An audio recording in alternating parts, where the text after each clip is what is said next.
বাবা মহিদুল, এই যে মাংসের ব্যাগগুলো দেখতেছো, এই ধরো, এই ব্যাগটা তুমি তোমার খালারে দিবে, এই ব্যাগটা তুমি তোমার ফুপুরে দিবে, এই ব্যাগটা তুমি তোমার নানিরে দিবে, আর এই ব্যাগটা তোমার বড় চাচারে দিয়ে এসো, ঠিক আছে? জি আব্বা। আচ্ছা দাও। কেরালিম, কোথা থেকে আসলি? মা ডাল কিনতে বাজারে পাঠাইছিল, তাই ডাল কিনে বাড়ি যাইতেছি। ডাল? তাও আজকে ঈদের দিনে? এই দিনে তো সবাই মাংস খায়। আমরা তো গরিব, আমাদেরকে আর মাংস দিবে? সবাই তো তার আত্মীয় স্বজনকে মাংস দিতে ব্যস্ত থাকে।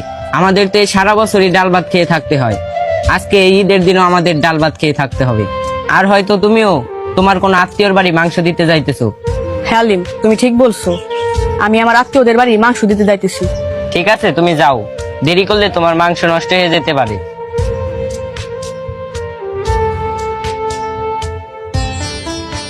বাবা রাজীব, তোমার মাসমান ক্লাস না, যে আমগো এই এলাকায় এবার সবচেয়ে বড় গরুটা কুরবানি দিল, তার এই ব্যাগটা দিয়ে এসো। ঠিক আছে আব্বা, আমি দিয়ে আসতেছি। আচ্ছা দাও, ঠিক আছে।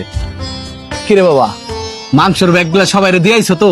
হ্যাঁ আব্বা, সবাই দিয়ে আইছি। কি বাবা, তুমি এমন করতেছো কেন? তোমার কিছু হয়েছে? কিছু বলবো আমারে? আব্বা, রাস্তাতে যাওয়ার সময় আলিমের সাথে দেখা, ওর হাতে দেখলাম ডাউলের ব্যাগ। ঈদের একটা দিনেও ওরা সবাই ডাল ভাত খেয়ে থাকবে। আব্বা, আমি শুনেছিলাম কুরবানিতে গরিবদের হক থাকে, কিন্তু আমরা তো প্রতি বছর শুধু আমাদের আত্মীয়দেরই মাংস দিয়ে আসি। কুরবানি মানে হচ্ছে গরিব ও অসহায় মানুষের মধ্যে মাংস ভাগাভাগি করা। আর আব্বা, কুরবানির মাংস যেন ওই সব লোকই পায় যারা এর প্রকৃত হকদার। বাবা, তুই ঠিক কথা বলছস।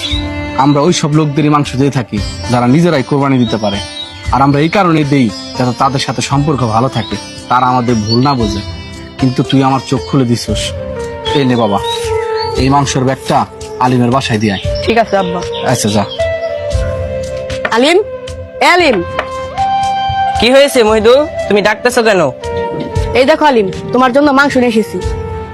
সত্যি তুমি আমার জন্য মাংস নিয়ে এসেছো? যেহেতু সবাই এই দিনে কুরবানির মাংস খাবে, তোমারও তো কুরবানির মাংস হক আছে, এই নাও। মনে রাখবেন, কোরবানির মাংসে গরিব ও অসহায় মানুষের অধিকার রয়েছে। ঈদের আনন্দ তখনই পূর্ণতা পায় যখন সেই আনন্দ সবার ঘরে পৌঁছে যায়।